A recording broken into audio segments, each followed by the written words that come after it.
I'm Ryan, and I'm Mallory. this is our first ever Life with Pigs podcast. So bear with us as we figure We things just out. came up with that name like 2 seconds ago. We Like, literally right did. before this. We took a previous take and didn't have a name, realized that. It was and awkward. So now, so today we thought our first topic would be to talk about relationships when you're vegan. As we both are. We are both vegan. How long have you been vegan for? Like 12 years now, I think. Maybe It's a long more. time. What am I, 5, 6? Yeah. 5.5? like that. Something like that, yeah. So it may be longer for me, but you kind of lose count at some point. Yeah, I think like 6 years. So anyway, obviously being vegan in a non-vegan world is challenging. Being vegan in a non-vegan dating world is extra challenging. Not that Ryan had to deal with any of that, so he doesn't understand any of the pain that others go through when they're trying to date as vegan. So, I mean, not that you've had too much experience in it, from what I understand. True. So, but I mean, I was in a relationship with someone who wasn't vegan Yeah. when I went vegan, and I have lots of friends who are out there trying to date in just a bleak world yeah, of wading through pictures of men holding dead fish in their profile picture. So God's birth control. But God's birth control. yeah, like and you may notice noises in the background while we're talking. There's pigs snoring, a rabbit biting my foot right now to let me know she wants Aw. attention. Do you want to join? So there's things going on around us. If you hear that, that is what's happening. So but yeah, so where should we start off? That's a good question. How would you feel as a vegan about dating a non-vegan? I mean, I guess that like starts in on the topic of sort of like what it means to be a vegan dating someone. I think in the world we live in right now, there's some confusion about what it means to be vegan, because some people will say, well, I'm vegan for my health, and that's like truly not possible. And other people will say I'm vegan for the environment, and that's truly not possible. Like, you can be plant-based for either one of those things, where you choose to eat in a certain way because you think it will benefit those things. But to be vegan means you do things because of animals, because you care for animals and you don't want anything bad to happen for them, right? And so I think that becomes the difficulty, where a lot of times I think when vegans date someone who's not a vegan, it's with the unspoken hope that the person will see things eventually how they see them, because Well, it's spoken to their friends. yeah. It's spoken to everyone else of like, okay, how am I going to get this person to be vegan? Yeah, and here's my path, and here's the things, here's the hopeful signs, and so that's all going on behind the scenes. So I think you're right that everyone who is vegan dating a non-vegan is secretly to their person they're dating, hoping that they will become vegan. Which I know I'm like that with anyone that I know. So any friends that I have, like my therapist, anybody I come in contact to, I'm pretty sure they're on the brink of going vegan. Yeah, So. I mean, I think it's the foundation of what lets a vegan survive a world where sort of usually their most sort of deeply held and cherished value is at odds with most of the people around them. And so when that's the case, to have it constantly challenged by the people you want to care about and do care about, your only way of coping with that is thinking to yourself, well, as soon as they realize what I've realized, they'll watch join enough me. Documentaries. Yeah, exactly. As soon as I make them watch enough documentaries, basically. Yeah, or if you tell them enough what's happening. Right. So would you date someone, let's say you were single, let's say that you and I didn't know each other, or whatever, we're done, whenever you're out in the dating world, do you date somebody who's not vegan in the hopes of turning them? I feel like that's a really challenging thing to answer, because You're very persuasive, though. So I feel like for you, you have like an extra little like, you know, like I could convince them. you could just wear them down. Yeah. Oh yeah. No, I would be relentless. No, But we're going to talk about our marriage later on, and Yeah. we said that manifests itself. But yeah, we'll get into our relationship. But yeah, I think for me to date someone with just the hope that they were going to change would be such a mandatory they must change, because of the fact that it is, you know, one of my deepest held values. And especially since I live with cows, pigs, chickens that have escaped being abused and, you know, killed on farms, like my family is the victim of their choice. So someone, you know, that might conceivably say, well, I respect your choice not to eat them, why don't you respect my choice to eat them, you know, truly is the equivalent of saying, I respect your choice not to abuse kids, please respect my choice to abuse them. It's like, well, I don't want you to abuse kids. That's what I'm against. I'm not against me abusing kids. I'm against everyone abusing kids. Right. Which I share that value, by the way. I'm not saying that is not a value I have. Right. But it's not a personal choice when there's a victim involved. Yeah. When my values are no one should be hurting animals because hurting animals is wrong, to say, well, you know, just get used to the fact that I'll do it. Or even, you know, I mean, I think some vegans will try to settle for as long as I don't see you doing it. And again, that's like this conflict of your values where you want something that's not okay with you to be okay because it might make something work that's really not working. So I don't think I could. Like, I think to think that you can is like something I understand doing, but I don't think long term anyone can really be happy in that situation unless they are truly someone who's just vegan for themselves. Like, I don't want to hurt animals, but anyone else can, which is a strange value to me, that thought that, like, you know, I guess that, like, in that case, it's like, I don't like the taste of this, but you can taste it. And that's very we do different. know people that are in relationships or like marriages with people who are non-vegan. So you're saying that they aren't really working, or that they're not a good relationship? I'm saying that there's got to be some deep underlying conflict. Like, it might work, you might stay together, but I think having true happiness in a life with someone requires that they don't actively go against the things that you hold most dear. You know, it's like if you're like extremely pro-life and you're married to someone who's, you know, like an abortion clinic, you know, operator, you might be able to like hide yourself from it, but ultimately your values are daily being in conflict, you know. So I don't know. That's my take on it. What about you? Since you were when I, you know. I mean, for me personally, it was something that I don't think I could do, and I wouldn't do again. I think if I were single again, I would be looking exclusively for vegans. I don't know that I would be opposed to like turning somebody vegan, but I think that the problem is that like my gauge of whether or not someone's going to go vegan is like solely based on whether or not I like you.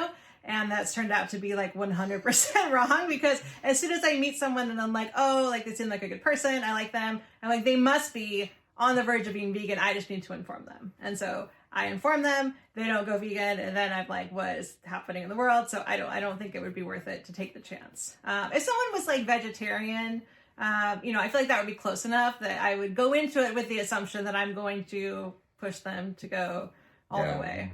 But yeah, I don't think I would date someone who was not vegan just because it was so awkward. Like I would go to, it depends on how much activism I think you're involved in too, because I would go to like a protest and then come home and then, you know, they'd be eating animal products. I do think that the only way that it works, and this might be the caveat to everything that we're saying, because you're saying this would be so hard, and I agree, but then we know people who are extremely vegan who are married to somebody long-term who's not, but what they all have in common is they have a vegan household. Yeah. So when they're together, the non-vegan spouse is eating vegan in the house. There aren't any animal products. typically the vegan is like the cook in the relationship. And so they're sort of preparing all these things. So I think that might be the way that you make it work, is that when you're together, you do that. I don't know that like that's something that I would choose, but I've talked to people who are single and trying to date and, you know, are really struggling to find someone who's vegan. And so I think, you know, you kind of have to be like, okay, do I want to be alone forever? You know, like, do I want to date someone long distance? Like, what are you willing to sacrifice? You know, I mean, I saw like a cartoon drawing one time, and it was like a man and a woman who looked completely different. The one was like goth, and one was very like preppy looking, and they had like nothing in common, but they were like, at least they're vegan, you know? And so I think it's like hard to, I don't know, to navigate that sometimes depending on your personal situation. Well, I think maybe like one additional caveat I'd put to what I said was, a lot of times I think married couples that do stay together that are on separate paths would be couples that were together before one of them went vegan. Right. And so they've built up a relationship that's like pretty strong, and now they have this thing that like separates them, and so there's like a push-pull, versus I think a couple that starts with one being vegan and the other coming in thinking, I'm going to get them on, you know, the same page with me. I think, you know, you run into more of the problem of there is this inherent hope, you know, like were I ever in that situation, because obviously finding a vegan to date is more challenging than not. And so your options become limited. You know, depending on where you're at, they could be very limited. And so you may feel like, okay, my only hope is to find someone who's willing to eventually come over. But like, I feel like for me, I'd have to make it clear from the beginning, like someday you're going to have to be vegan or this isn't going to last. And so the person would have to kind of go into it knowing there's that expectation, because otherwise it would be built on sort of a false premise that like there's a chance I'll be okay with you not being vegan, you know, someday. So, yeah. That's something I was going to say, and now it's just gone. It's gone. It's gone. Yeah, I mean, ultimately, I think that the relationship I was in was not sustainable because of just our differences, because when I'm passionate about something, I'm super passionate about it. She is. So when I went vegan, I was like, oh my gosh, like my eyes are open. I understand it now. Like, this is terrible.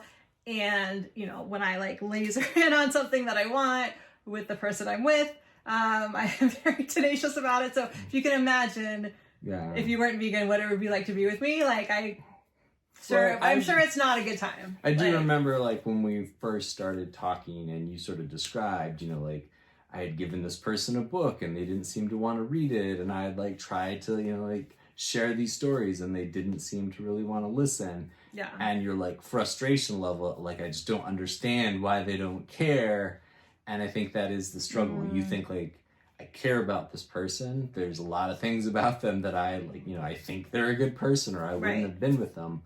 But there's no way a good person could also be okay with these horrible things happening. And so I think that's why I say like you can never truly have sort of Sorry, I remembered it. Go ahead. No. It's okay. I've got it now. No, go for it. Okay. Sure? Sorry, I just came back. The thing that I was like I think you know. Everyone knows where I was going.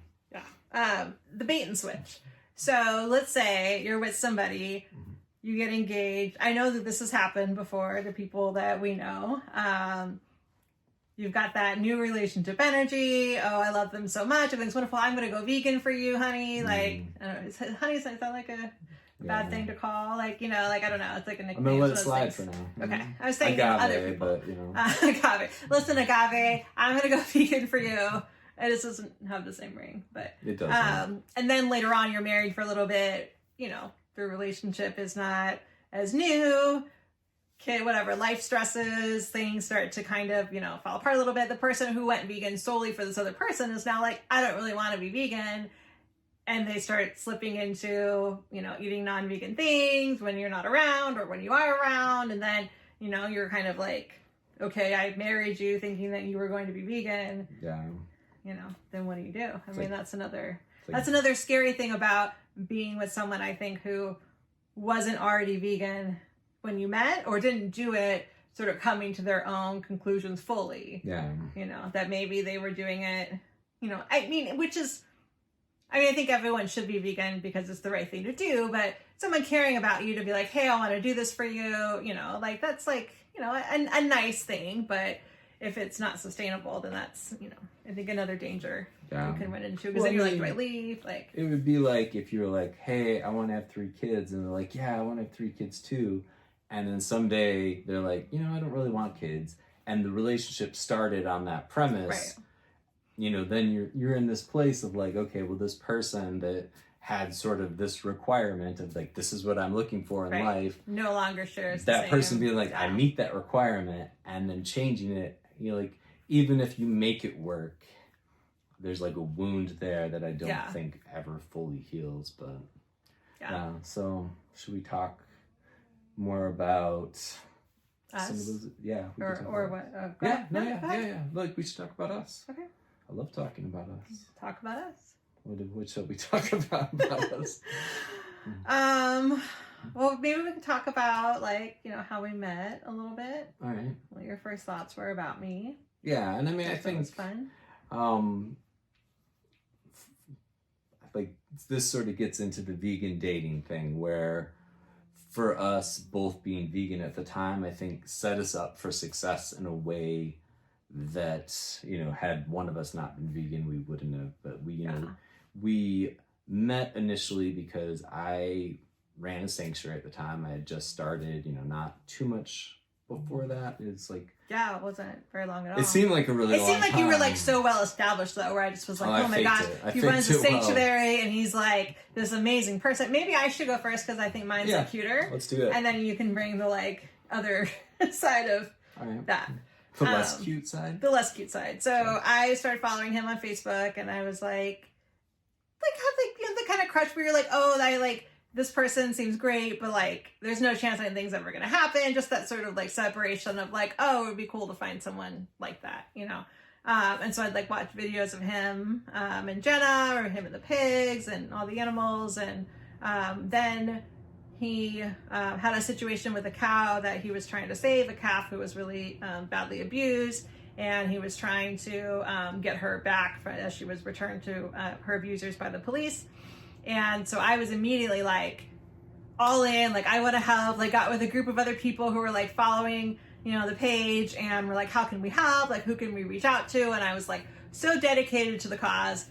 0% was because I was trying to get with you. Like, I was genuinely very devoted to this cause, to the point where like I would be waiting for updates, like out to dinner with my friends, and they would be like, what are you doing? And I'm like, I need to see if there's an update like on this cow situation, you know. And they were like, what are you doing? But anyway, so we ended up becoming friends and talking. I thought you totally had the sanctuary thing like well organized, like totally just like you were like on top of everything, you know, like I'm glad I completely. give off Oh yeah, you give off like a vibe of like. I mean, everything now I feel like I do, but yeah. Well, because you married me, but anyway, so we became friends and fell in love, and then I moved out here. But Ryan had a different take on us first meeting. I did.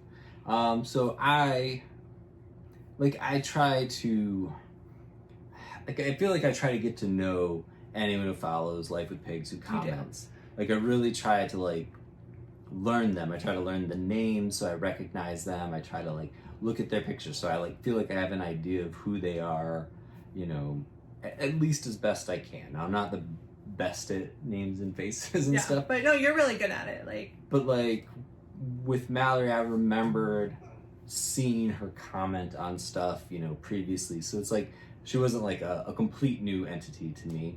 But she wrote me when this was all going on with our cow Sophie, and, you know, basically said, you know, hey, I made this spreadsheet that lists all the places we should contact and the Why phone did I do that, numbers. No, it was because everybody was commenting all these different places. Hold on, no, I need to defend myself. Everyone was commenting all these different places of like, well, you should call here, you should call here, and I was like, but now we can't find the numbers. So I was like, I'm just gonna write them all down into a spreadsheet, which it's a perfectly rational, organized thing to do. And I think everyone watching this is going to be like, that's a great idea, Mallory. Carry on. It was a great idea, Mallory. That zipper will not hold. I know it. But I thought, this is amazing. That was my first thought. My second thought is, oh my gosh, what if this girl is a stalker? She's gonna like write me every 25 seconds and be like, you know, what else can I do? Can I move into your basement? Which I don't have a basement, so it wouldn't work. But you know, basically there was You were like, I need help. Oh, it was told you that put out a call for help. You were like, help get this cow back. And I was like, okay, I'll help get the cow back. And then you were like, oh, too much help, you're crazy. It was like level 10 help, which was what I wanted. But nobody like. Where's the gratitude? But I'm saying nobody does that. You know, like people don't like say, hey, I'm going to like forget about the job I'm working most days because I'm going to be so focused on this.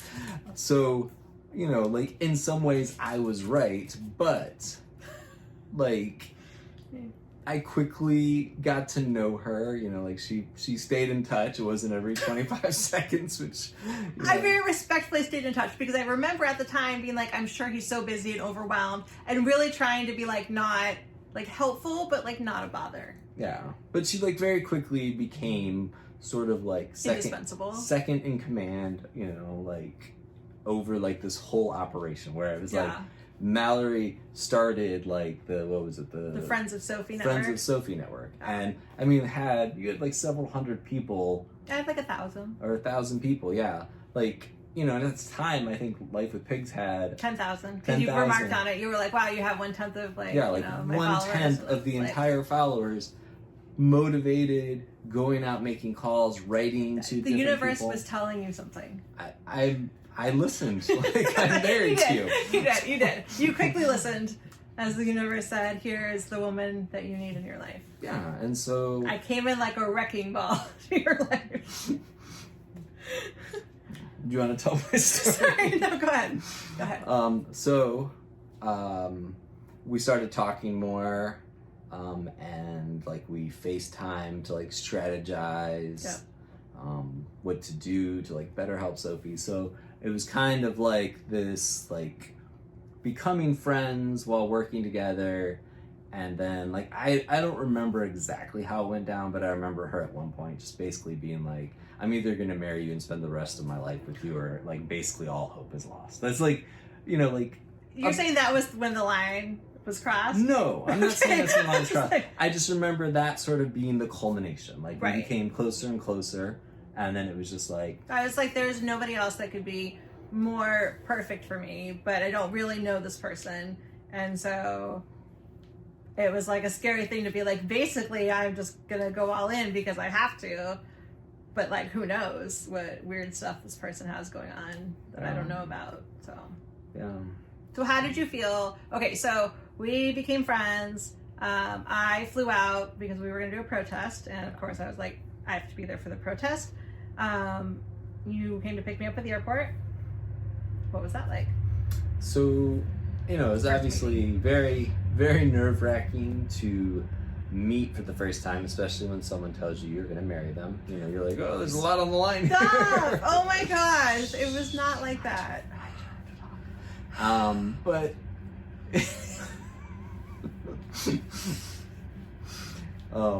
I feel like this is a good point to like include my thought that like there is nobody in the world that I think either of us love more than each other. Like we think the world of each other. We love each other immensely. But there's also no one in the world that we don't fantasize about having go missing, you know, in the universe and never be found again. So I just think how sad I would be and how I'd like keep your memory in my heart forever. And the secret of how I disappeared. And the secret of how you disappeared. But getting back to what I was saying, so meeting her was very nerve-wracking, you know, like there was a lot riding on it, it felt like, because there's like this person dedicated to animals on the same level that I'm at, you know, that like wants to do this for the rest of their life, wants to, you know, be fully invested in this. So it was like very scary because, yeah, like I said before, there's not that many like available vegans out there in the dating pool, and then it's not just because you're vegan you're going to feel connected. Like you can be vegan and be a number of things where you don't mesh. So we lined up in almost every way. So and I'm a nerd, like I'm kind of a dork, like I like reading philosophy for fun. Just like I don't read philosophy for fun. We don't line up in that way, anyway, my point that I'm trying to get to here is she shows up in 2 hats and like just there's like goofiness to her. you can't say the 2 hats and not explain why I was wearing 2 hats. But I did. It's my story.